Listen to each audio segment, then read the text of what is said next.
DW Africa Link. Nigeria is set to receive more than $50 million from the US. And no, that's not charity. That's money that was allegedly stolen by Nigeria's former oil minister, Diezani Alison-Madueke, and stashed in the US. The funds will soon be returned to Nigeria, where authorities claim that Alison-Madueke, during her tenure as the head of Nigeria's state oil company, enriched herself and others by awarding contracts in return for bribes. So why are cases like this allowed to happen? And how can Nigeria deal with such corruption issues? That's what's coming up. I am Eddy Micah Junior, and you are welcome to Africa Link, the podcast connecting you to the stories that matter. Africa Link, every weekday here on DW. The $52.88 million being repatriated represents only a fraction of the alleged corruption during Alison-Madueke's tenure as oil minister that was from 2010 to 2015 under former President Goodluck Jonathan. It marks the first repatriation of assets linked to Alison-Madueke. The seized assets include a super yacht and prime real estate in New York and California, which was confiscated in 2023 by U.S. authorities during Alison-Madueke's trial.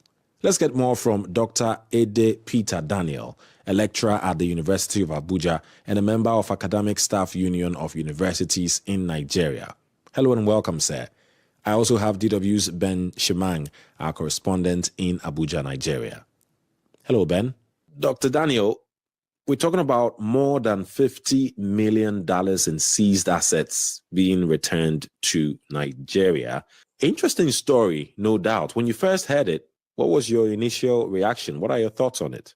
Well, I said, wow, it blew my mind. It blew my mind in the sense that coming from America, I wasn't expecting it. And this is because of the past experiences that I've seen, the collaboration between Nigeria and America. I have not really, seen good support from America towards Nigeria. In as much as we have a lot of Nigerians in America doing well and helping the economy of America, I have not seen that reciprocity towards Nigeria. Based on the fact that there have been issues in the past that as Nigerians we expected, a good support from America and we never had it. And so it created some kind of, what is this support at this point all about? And now that it's coming, good and fine. We have had in the past monies returns to Nigeria, stolen money, and now this one that has to do with the former Minister of Petroleum, Diezani. And it's a welcome development to hear that so much money that was stolen or misappropriated are being returned, courtesy of the U.S. government and the collaboration with Nigerian efforts to see that these monies are returned. We appreciate that effort to start with. We appreciate that effort, and we equally look forward to better collaborations like that could make Nigeria, and as a matter of fact, Africa as a whole, better. Not just Nigerian thing, because you see that most of the crimes that are committed in Nigeria and in Africa as a whole, those who commit these crimes against the state, find themselves away into Western countries, America, Europe, and thereabout, and they find solace there. And the money they take away from here, they sit there and enjoy them while their countries suffer. Right. Now, if we are looking at the issue of globalization, and if globalization will have any meaning for the world, then we have to, at all levels, in all countries of the world, try to unify the system of crime such that where crime is committed anywhere in the world, you cannot go and hibernate in another country after committing crime. Very well noted. You get that. So if globalization makes any sense, and if globalization is not out there for some persons to lord it over other people, then we'll have to bring it down home. So this act of returning this money gives the United States government another credence the way some of us here look at America. It boosts that relationship and all that. Okay, that's good. Good to know. You basically are hammering on that sort of relationship, the fact that safe havens should not be created for politicians to go and enjoy stolen money. So that's the point you're hammering on. Very well noted. Let me come to you, Ben. You know, this has definitely made waves in Nigeria. A lot of people are talking about it. First, give us the reaction you're getting and put the spotlight more on this individual and the crime that he committed. Eddie, honestly, Nigerians are just happy that money is returning virtually the way that of Abacha has been returned. And the figure in so huge, because this really is not just the money. Diezani, when she was Minister of Petroleum Resources, it was alleged that 20 billion US dollars got missing under her very eyes. That is being prosecuted by the Economic and Financial Crimes Commission. Apart from that, some slush funds from political parties that time via the Office of the National Security Advisor. Again, it's alleged and traced to her. So these are weighty allegations.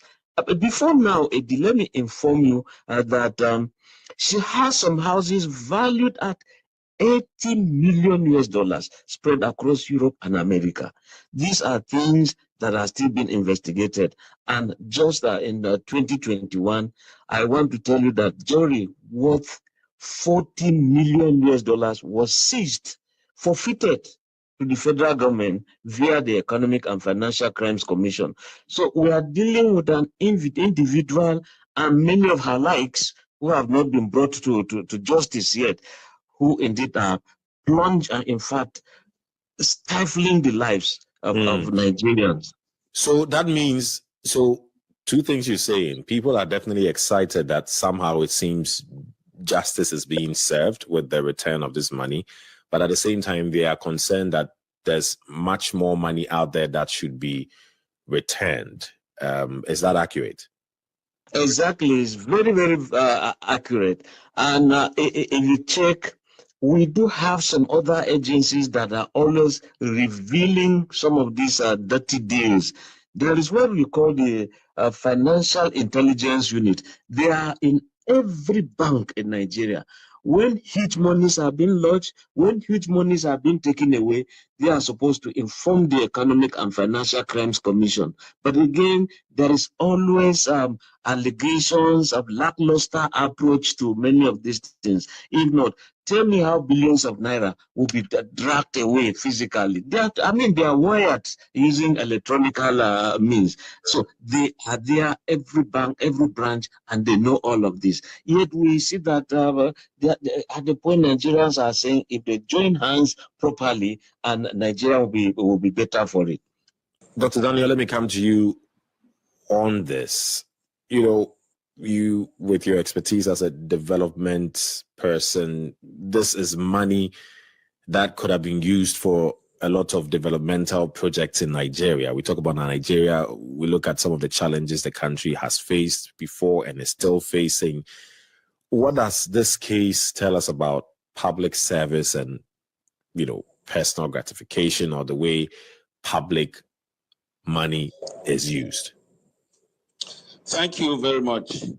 It puts our public officers at a very bad spotlight, because it has become a kind of a cankerworm within the system. But it is such that can be corrected if only, some technicalities are put into place, and also the norms of our people are brought, forward. Now, that the issue of corruption is not such that you could easily, the term corruption is not defined in our constitution. You find a public officer who has stolen, and then you accuse him of corruption. You will never get justice, because they will play around the word corruption. But if you accuse him of stealing and you are specific of what he has stolen, then the law goes after him. And so, for our public officers, they know this. Now, the issue of corruption comes in this manner. I have a different perspective to it, in the sense that in our life, naturally, as Africans, we have this flair for giving. It's hidden in our adages, our proverbs, and all that. For instance, in Igbo language, though I'm not Igbo, they will say, Adeaba aka eje nankeze. That is, you don't go empty-handed to see a king. You see that? Now, so also, even when a king visits you, he does not go empty-handed. So we have that flair for giving, Now, it has been abused in a manner that before you get contracts in Nigeria, there has to be kickbacks, Now, if we do a complementary reflection of that act with what is possibly practiced in the Western world, or what we got from the Western world, we have a room for what we call miscellaneous expenses. Now, miscellaneous is not defined. Right. And so, rather than taking what does not belong to them, it is to make the home better, so that when they leave the office, they get back home, they still find comfort there. And it has the same measure with every other person. In Nigeria, a public officer does not live where common people live. But perhaps in the United States or in any other European country, you have your public officers living almost in the same environment where the common people are living. I see. You see that? You're trying to you're setting up a pattern here where the sort of customary or traditional way of doing things is being abused a lot by politicians, where more money gets involved and then it turns out to be looting, as is the case we're talking about here.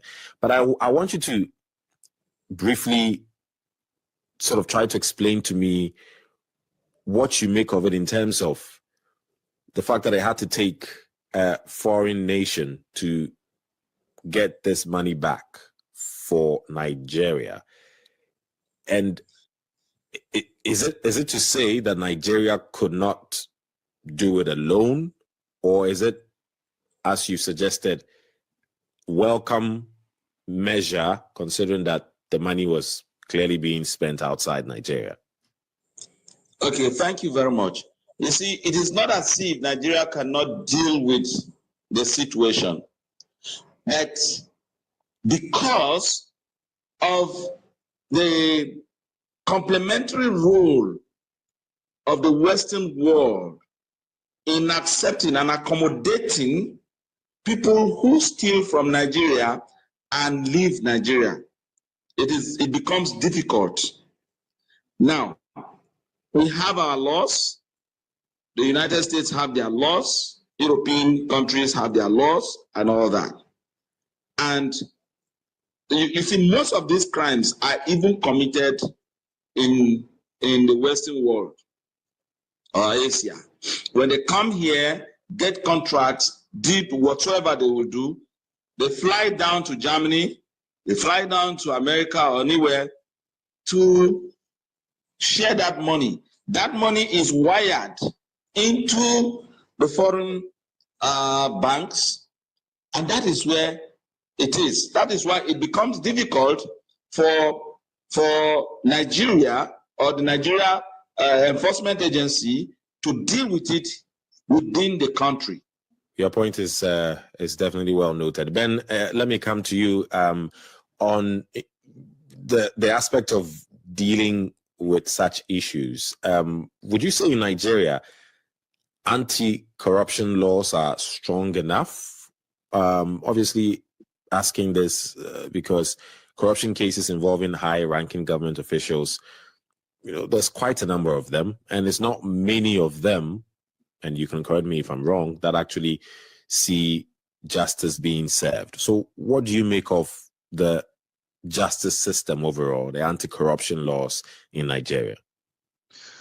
Yes, you see, the anti-corruption laws are very, very strong. But what Nigeria lacks is committed officers, committed agents to ensure that the laws are followed the way they are written. Now, I'll give you two examples. There used to be a governor of Delta State called James Onaboifo Ibori. EFCC caught him, leveled all sorts of allegations, close to 200, but in the end, the court simply discharged this officer and said he was as clean as a newborn baby. But the man made the mistake of going to London and he was arrested there, tried, and jailed because they saw money that he wired to London. So he was jailed there, he has served his prison terms, and he came back to Nigeria. And once you're a former convict, you cannot occupy any formal or government office. So that is a clear case that the law in Nigeria is there, but the implementation is weak. Another person was Timipre Silva Alamesinga. He was governor of Bayelsa State.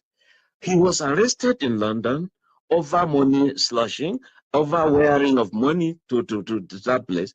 He had to escape, having dressed as a woman, to come back to Nigeria. So you can see that over here we have the law, but the agents are not working the way they ought to be. Sometimes you have. So why are there? So we're talking about the law. The laws are strong, you say, but what is the problem? The problem is that there's always political patronage. No, this guy belongs to us in this same political party. No, this person is from the same religion from us. No, this person is from the same region from us. Therefore, if you tamper with him, it's going to affect our political calculation. So just that the issues are not being followed the way they are laid down. So there is a human factor that is very great in terms of ensuring that Nigerian laws are not followed. It's not just from abroad, because they were working with Nigerian authorities. So should we give Nigerian authorities some credit for seeing this through to this stage? Yes, we can give Nigerians some credit. In particular, the current chairman, because he is new, Olukayode Olanipekun, is the chairman of the Economic and Financial Crimes Commission. Now, you can see that he's actually pursuing these cases religiously. Some that were in abeyance, they've gone into oblivion. There is waking them up. And of course, the Ministry of Justice and the Minister of Justice and Attorney General of the Federation, Lateef Fagbemi, they are working in tandem to ensure that corruption is actually reduced to a very minimal level. But it's not easy. Just like Buhari would say, you fight corruption, corruption will fight you back. But of course, Dr. Daniel, corruption still has to be fought. It's some would argue that one cannot totally stamp out corruption, but one can totally reduce corruption. What does it take to do that? You talked about Nigeria, you talked about different African countries and the fact that corruption is endemic, and it's about people also taking advantage of culture or cultural systems and norms. What is the way to really nip corruption in the bud? It's very, very simple. It takes leadership to begin, to turn the table around and say, look, enough is enough. This is our country. We do not have any other, and we must have to do the needful to protect it and put it in the right trajectory. As Africans, we have our customs and tradition. Today, if you are swearing in anybody into public office, he holds the Holy Bible on the one hand or the Holy Quran on the other and swear. But when he gets to the office, it's a different thing altogether. But I bet you, if he has to swear by Ogun or Oita or any Amadioha, as the case may be, I don't mean definitely to lie. It's what you will come to. Recently, I saw in one of the African countries where a python snake are put around your neck, and then you swim to enter the office. And you can see how they are growing. Those countries were not as near to any local government in Nigeria in the past. But today, the currency in those countries is stronger than the Nigerian currency. Which countries are you talking about here? Let's talk a neighboring country like Benin Republic. Okay. I've seen that.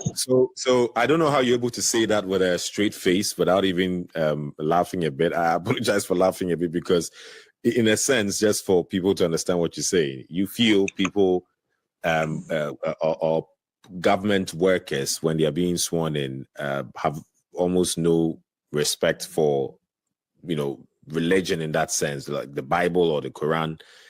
So you feel that if they swear against, gods, so to speak, or the spirits. Sorry. Let me chip in something here. I'm a Christian, but I can tell you categorically that when you come to my community and the community is seated and they agree on something, whatever they agree on, and they say nobody goes against it, as a community, I bet you if you go against it, you will not last more than 3 days. Very interesting discussion there. Thank you very much, Dr. Ede Peter Daniel, a lecturer at the University of Abuja and a member of Academic Staff Union of Universities in Nigeria. Also, many thanks to you, Ben Shemang, our correspondent in Abuja, Nigeria. Get the stories that are shaping the continent here on Africa Link. Nigeria's Attorney General, Lateef Fagbemi, stated that the return of the stolen funds is a significant step in combating corruption. Out of the total sum, President Tinubu's government plans to spend $50 million in rural electrification projects via the World Bank, and $2.88 million will go to the International Institute of Justice to enhance the justice system and promote anti-corruption efforts.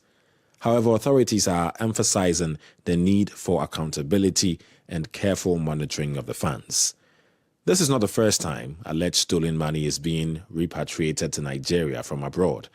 The U.S. government repatriated $20.6 million in November 2022 to Nigeria. They were assets allegedly stolen by former Nigerian military leader General Sani Abacha. Also, 5 years ago, Washington transferred more than $300 million to the Nigerian government as part of a previous agreement to repatriate assets that tracked back to the Abacha regime. So what do you think of the plan by Nigeria's government? Join the discussion on our Facebook page, DW Africa. Listen to us on Spotify or wherever you get your podcast from. Don't forget to click follow so you never miss an episode. This show was co-produced and edited by Isaac Mugabe. I am Eddy Micah Junior. Thanks for listening. DW made